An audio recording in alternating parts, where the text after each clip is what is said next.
श्री स्वामी समर्थ. स्वामी महाराजांच्या कृपेने तुमच्या सर्व इच्छा मनोकामना पूर्ण हो. तर आता लवकरच अधिक मास सुरू होत आहे. मग हा अधिक मास कधीपासून सुरू होत आहे, कधीपर्यंत आहे, तसेच अधिक मासामध्ये आपल्या आईची ओटी का भरावी आणि सासूची ओटी का भरू नये. अधिक मासामध्ये जोडवी देखील केली जातात. ही जोडवी कोणाकडून करावी, त्यासोबत जावयाला वाण देखील दिले जातात. मग कोणते वाण द्यावे, तसेच कोणते वाण दिले पाहिजे, या महिन्यामध्ये 33 आकड्यांचे महत्त्व काय आहे, या महिन्याला एवढे महत्त्व का प्राप्त झाले आहे, या महिन्यामध्ये काय करावे, काय करू नये, याच्याबद्दलची माहिती मी आज तुम्हाला या व्हिडिओमधून देणार आहे. तत्पूर्वी तुम्ही ऑलराऊंडर या मराठी यूट्यूब चॅनलवरती नवीन असाल तर चॅनल लाईक करा आणि सबस्क्राईब देखील करा. तसेच कमेंटमध्ये श्री स्वामी समर्थ किंवा ओम महालक्ष्मी नमः लिहायला विसरू नका, जेणेकरून आपल्याला देखील माता लक्ष्मीचा आशीर्वाद नक्कीच प्राप्त होईल. ऋतुचक्र फिरत असतात, महिने उलटत असतात, मग मध्येच कोणीतरी घरातील प्रौढ व्यक्ती म्हणते, यावर्षी अधिक महिना आहे बरं का. लहान मुले बुचकळ्यात पडतात. अधिक महिना हा कोणता नवीन महिना, वर्ष तर 12 महिन्यांची असते, मग हा 13वा महिना आला कुठून. त्यांना प्रश्न पडतो, हा अधिक महिना येतो तरी कसा. अधिक महिन्याला मलमास, पुरुषोत्तम मास, अधिक मास, दोंड्याचा महिना अशी विविध नावे आहेत. या महिन्याला शास्त्रज्ञकाराने अशुद्ध मानले असते तरी काही व्रत वैकल्य करून या महिन्यात पुण्यप्राप्ती करता येते. असे म्हणतात, या महिन्यात उपवास करणे किंवा एक वेळ भोजन करणे किंवा मौन भोजन करण्याचे देखील व्रत करतात. या महिन्यात आवडता खाद्यपदार्थ न खाण्याचेही व्रत घेतात. महिन्याच्या शेवटी सत्पात्र ब्राह्मणाला त्या वस्तूचे दान करून मग त्या वस्तूंचे सेवन करतात. अधिक महिना सामान्यतः अगदी 33 महिन्यांनी आल्याने या दिवसाला 33 अनारशांचे किंवा अगदी 33 गोष्टींचे दान करावे असे सांगितले जाते. काही लोक सवत्स धेनूचे दान करतात, काही लोक दीपदान करतात. अशी विविध दाने या महिन्यात करावी असे सांगितले आहे. या संबंधित असलेल्या कथा देखील बोधप्रद आहेत. आपली संस्कृती त्यागाला आणि दान देण्याला महत्त्व देते. या महिन्यात अनेक दाने देण्यास सांगितले आहे. त्यातून हेच दिसून येईल की दान देण्याची सवय आपल्या हाताला असली पाहिजे. दिल्याशिवाय मिळत नाही आणि पेरल्याशिवाय उगवत नाही, हा निसर्गाचा नियम आहे. म्हणून त्याग करायला शिका आणि दान करायला शिका. आणि हे दानही सत्पात्र माणसाला किंवा महाराजांच्या सेवेसाठी देऊन भरपूर पुण्याचा साठा जमा करायचा आहे. दान दिल्याने समोरच्यालाही आनंद मिळेल व त्याच्या आनंदाने आपल्यालाही आनंद मिळेल, समाधान होईल. या अधिक महिन्यात तुम्ही तुमच्या मुलाबाळांसाठी, कुटुंबासाठी घरात काही समस्या असतील तर त्यासाठी तुम्ही दानाच्या माध्यमातून पुण्य संचय करणे. जीवनात काही अशा समस्या येतात की त्या पैशाने सुटत नाही. पैसा हा गौण आहे, परंतु तुम्ही किती दान करतात यावर ते अवलंबून आहे. सर्व ठिकाणी पैसाच काम करत नाही, पुण्यही पाठीशी हवं असतं. तुमच्याजवळ पुण्य संचय नसेल तर पैसाही काम करू शकत नाही. म्हणून पुण्य किती महत्त्वाचं आहे. अधिक मासात भरपूर पुण्य संचय करा, त्यामुळे मनाला शांती मिळेल. दुसऱ्याच्या आनंदाने आनंदी होणे ही मनाची उच्च अवस्था आहे, ती मिळवण्याचा प्रयत्न करा. अधिक मासामध्ये अनेकांनी पुण्यकर्मे दान करून जीवन सुखदायी बनवले. अधिक मासात कळत नकळत पुण्य घडले तरी भगवान श्रीकृष्ण भक्तांचे कल्याण करतात. त्यासाठी अधिक मासामध्ये पुण्यकर्म करावेत. दान धर्म करून पुण्य संचय करावा. हा महिना भगवान विष्णूंचा आवडता महिना मानला जातो. या काळात विष्णू सहस्रनामाचे पठण आणि उपासना महत्त्वाची मानली जाते. याशिवाय पवित्र नद्यामध्ये स्नान, गोदान, दीपदान आणि तांबूलदान महत्त्वाचे. भागवत पुराण आणि पद्मपुराण यांसारख्या धर्मग्रंथामध्ये नमूद केल्याप्रमाणे प्रत्येक महिन्याची एक अधिष्ठात्री देवता संबंधित आहे, परंतु अधिक मासासोबत कोणतीही अधिष्ठात्री देवता जोडलेली नाही. यामुळे तो अपवित्र महिना म्हणून ओळखला जाऊ लागला. मलमास किंवा अपवित्र महिना असल्याने त्यात कोणतंही शुभ काम करण्यास मनाई केली जात होती. त्यामुळे व्यथित झालेल्या मलमासाने विविध देवांकडे जाऊन आपल्या अधिष्ठात्री होण्यासाठी विनवणी केली, परंतु कोणीही त्याचा स्वीकार केला नाही. देवाने मनुष्याने त्यागलेल्या या महिन्याने वैकुंठात शरण जाऊन त्यांची प्रार्थना सुरू केली. विष्णू त्यांच्यावर प्रसन्न झाले आणि त्यांनी या महिन्याला श्रीकृष्णाला शरण जायला सांगितले. हिंदू धर्मातील श्रद्धेनुसार श्रीराम हा विष्णूंचा 7वा अवतार मानला जातो. रामाला मर्यादा पुरुषोत्तम म्हणून ओळखलं जातं.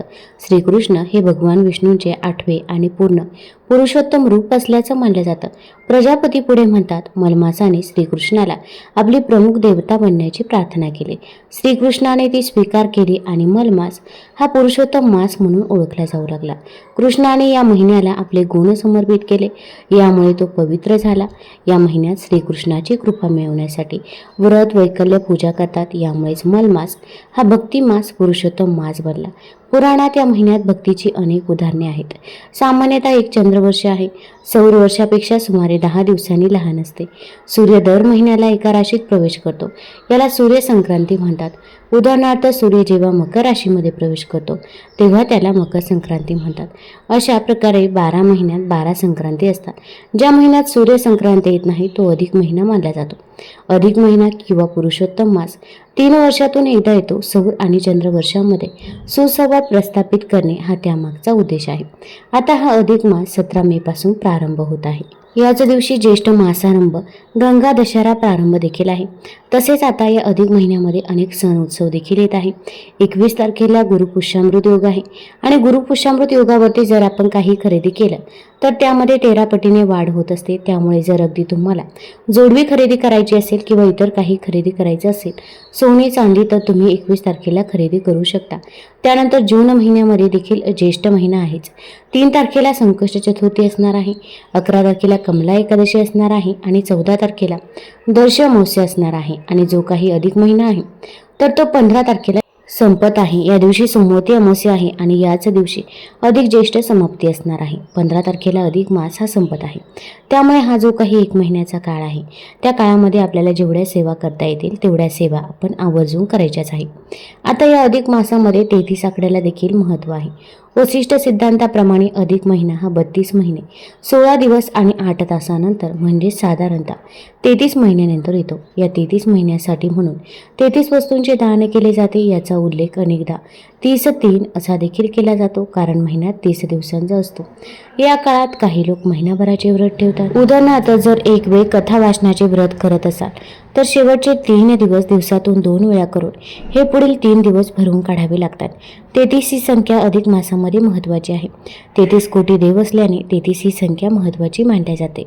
या महिन्यात जावयाला मानपान का दिला जातो तर या महिन्यात सासूरवाशीचे आई वडील जावयाला घरी बोलून त्याची रीतसर पूजा अर्चा करून पंचपक्वान्नी यांचा मानपान केला जातो. जावयाला अधिक मासाचं वाण दिलं जातं. हिंदू धर्मानुसार विवाह प्रथेनुसार जावयाला नारायणाचं रूप मानलं जातं. अधिक मास म्हणजे पुरुषोत्तम मास असतो. त्यामुळे या महिन्यात जावयाला नारायण रूप म्हणून त्याची पूजा केली जाते. म्हणून हिंदू धर्मात लग्न झालेल्या जोडप्यांना लक्ष्मीनारायणाचं रूप मानलं जातं. म्हणून अधिक मासात जावयाला तुपातील 33 अनारसे दिले जातात. एक चांदी किंवा तांब्याच्या ताटात हे अनारसे सजवून त्यात तुपाचा दिवा लावून हे वाण जावयाला दिले जातात. याला जावयाचं वाण असंही म्हणतात. मुलीचं आयुष्य सुखी करण्यासाठी अधिक महिन्यात जावयाला चांदीचं निरंजन देखील देतात. देवी लक्ष्मी आणि भगवान विष्णू यांचा आशीर्वाद मिळवण्यासाठी दीपदानाला देखील महत्त्व आहे. म्हणून जावयाला निरंजन दिल्यामुळे तुम्हाला लक्ष्मी आणि भगवान विष्णूंचे आशीर्वाद मिळतात. तुम्हाला प्रश्न पडला असेल चांदीचं का द्यावं तर लक्ष्मी मातेला चांदी खूप प्रिय आहे. त्यामुळे चांदीचं निरंजन द्यावं. जेव्हा तुम्ही चांदीचं निरंजन जावयाला देतात तेव्हा तुमच्यावरील यम, शनी, राहू आणि केतू ग्रहांचे वाईट परिणाम कमी होतात. म्हणून तुम्ही जावयाला अधिक मासात नक्की घरी बोलवा. त्यांच्यासाठी छान छान खाद्यपदार्थ बनवा. त्यासोबत 33 अनारसे, 33 बत्तासे सोबत एक चांदीचं निरंजन देऊन 33 दिव्याने जावयाला नक्की औक्षवान करा. आता प्रत्येकालाच हे शक्य होत नाही पण आपापल्या परीने आपल्याला जेवढं शक्य होईल तेवढं आपण करायचं आहे. आता काही लेकी समजून घेतात तर काही लेकींचा अतिहट्ट आईकडे असतो की मला ही गोष्ट पाहिजेच आहे. पण आईची देखील परिस्थिती समजून घेणं तितकंच गरजेचं आहे.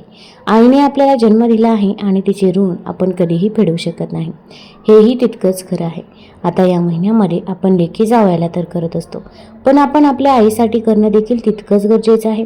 आता तुम्हाला जर आईसाठी करणे शक्य असेल तर आवर्जून करा आणि आईसाठी केलं नाही तरी पण आई तुमची तुम्हाला काहीच बोलणार नाही. पण जर शक्य असेल तर आवर्जून करा. आता जेव्हा पण आपण आईकडे जातो तर आई आपल्याला कधीही रिकाम्या हाताने घरी पाठवत नाही. ती आपल्या हातामध्ये काही ना काही देतच असते.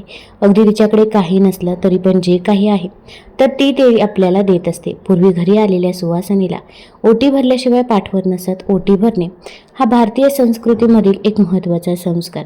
सुवासिनीला संतती प्राप्त व्हावी म्हणून तिची ओटी भरली जाते. संतती प्राप्तीच्या आशीर्वादाचे हे प्रतिकात्मक स्वरूप असते. मात्र केवळ अधिक मासातच विवाहित मुलगी आपल्या सुवासिन आईची ओटी भरू शकते. लग्न कार्यात कन्यादानाला अतिशय महत्त्व असते. आपल्या लाडक्या लेकीला सुयोग्य हाती सोपवून तिची जबाबदारी तिच्या पतीच्या हाती सोपवणे याला कन्यादान विधी म्हणतात. त्याचा चुकीचा अर्थ काढत कन्या काय दान देण्याची वस्तू आहे का अशी चर्चा करतात. मात्र तसे तसे नसून कन्यादान हा एक संस्कार आहे, जबाबदारीची जाणीव आहे. पण ज्या मुलीला लाडाकोडानं वाढवलं तिची जबाबदारी दुसऱ्याच्या हाती सोपवण्यासाठी आई वडिलांना कठोर व्हावं लागतं. त्यांच्या त्यागामुळे तिला हक्काचं घर मिळते. त्या कृतज्ञतेची छोटीशी परतफेड म्हणून विवाहित मुलगी अधिक मासात आपल्या आईची ओटी ही भरत असते. अधिक मासात सगळीच पुण्यकर्म केले जातात. त्यात आणखी एका पुण्यकर्माची भर म्हणून अधिक मासात आईची ओटी भरली जाते. वास्तविक पाहता मुलगी सासरी निघाली की तिची ओटी भरतात, परंतु अधिक मासात आईची ओटी भरून तिने आपल्या पदरात टाकलेल्या सौभाग्यप्रती छोटीशी कृतज्ञता व्यक्त केली जाते. पुढच्या जन्मी तुझ्याच उदरी जन्म मिळावा असाही यामागे अर्थ होतो. विवाहित मुलगी आईची ओटी भरू शकते, परंतु सासूची ओटी भरू शकत नाही. कारण लग्न करून घरी आल्यावर सासू आपल्या सुनेची ओटी भरून आपला मुलगा राजी खुशी तिच्या पदरात येते. सासूकडून आशीर्वाद रूपी मिळालेली ओटी तिला परत करता येत नाही.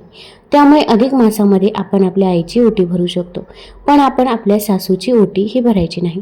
आता अगदी तुम्हाला सासूला साडी घ्यायचीच असेल तर साडी देखील घेऊ शकता, पण ओटीही भरायची नाही.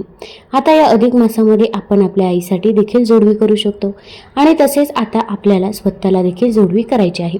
मग ती जोडवी कुणाकडून करावी, तर तुम्ही अगदी ती जोडवी आईकडून देखील करून घेऊ शकता किंवा अगदी तुमच्या पतीकडून जरी जोडवी करून घेतली तरी पण चालेल. पण या अधिक मासामध्ये आपण जोडवी ही आवर्जून करायचीच आहे. 3 वर्षातून एकदा सण येतो जेव्हा आपल्याला जोडवी बदलायचा मुहूर्त हा मिळत असतो. प्रत्येक भारतीय महिला बोटात जोडवी घालते. त्यामागे अनेक धार्मिक, सांस्कृतिक आणि वैज्ञानिक कारणे असतात. चांदीची जोडवी घालण्याचे प्रचंड फायदे असतात. तसेच ती जोडवी घालण्यामागे महिलांच्या आरोग्याचाही फायदा असतो. जोडवी घालण्याचे धार्मिक आणि सांस्कृतिक कारण म्हणजे जोडवीला लग्नाचं प्रतीक मानलं जातं. ते 16 शृंगाराचा एक भाग आहे. शास्त्रानुसार पायाच्या दुसऱ्या आणि तिसऱ्या बोटात जोडवीही घातली जातात. बोटात जोडवी घातल्याने वैवाहिक जीवनात आनंद मिळतो आणि देवी लक्ष्मीला प्रसन्नता मिळते. हे नकारात्मक ऊर्जेपासून बचाव करण्याचे देखील प्रतीक आहे. तसेच सौभाग्याचे देखील प्रतीक आहे. चांदी ही एक थंड धातू आहे जी शरीरातील उष्णता नियंत्रित करते आणि नकारात्मक ऊर्जा देखील दूर करत असते. तसेच चांदीचा संबंध हा चंद्राशी जोडला जातो. चांदी घातल्याने मनाला शांती मिळते, तसेच ग्रहांचे अडथळे दूर होतात असंही म्हटलं जातं. पायात कधी सोन्याचं काहीच घालत नाही तर अगदी आपली भले कितीही परिस्थिती असो, पण या अधिक मासामध्ये आपण पायात सोन्याची जोडवी चुकूनही घालायची नाही. आपण चांदीची जोडवी घालायची आहे. अगदी बाजारामध्ये जी काही नकली जोडवी मिळतात तर ती जोडवी देखील चुकूनही घालायची नाही. पायात जोडवी घालण्याचे वैज्ञानिक कारण म्हणजे जोडवी पायाच्या ज्या दुसऱ्या किंवा तिसऱ्या बोटात घातली जातात तेथील नस ही गर्भाशय आणि हृदयाशी जोडलेली असते.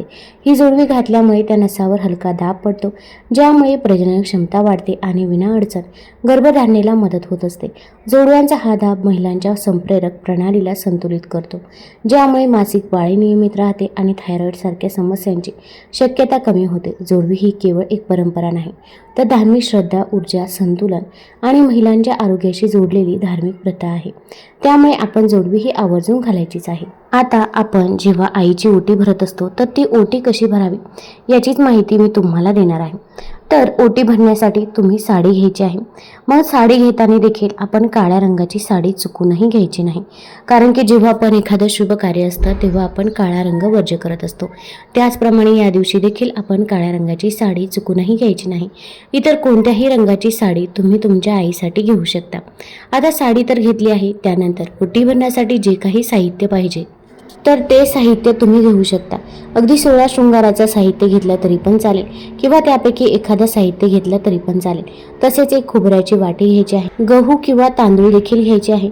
त्याच्यासोबत एक फूल घ्यावं आणि त्याच्यासोबत जे काही खारीक, बदाम, खोबरं या ज्या काही 5 वस्तू आहेत तर त्या 5 वस्तू देखील आपल्याला घ्यायच्या आहे.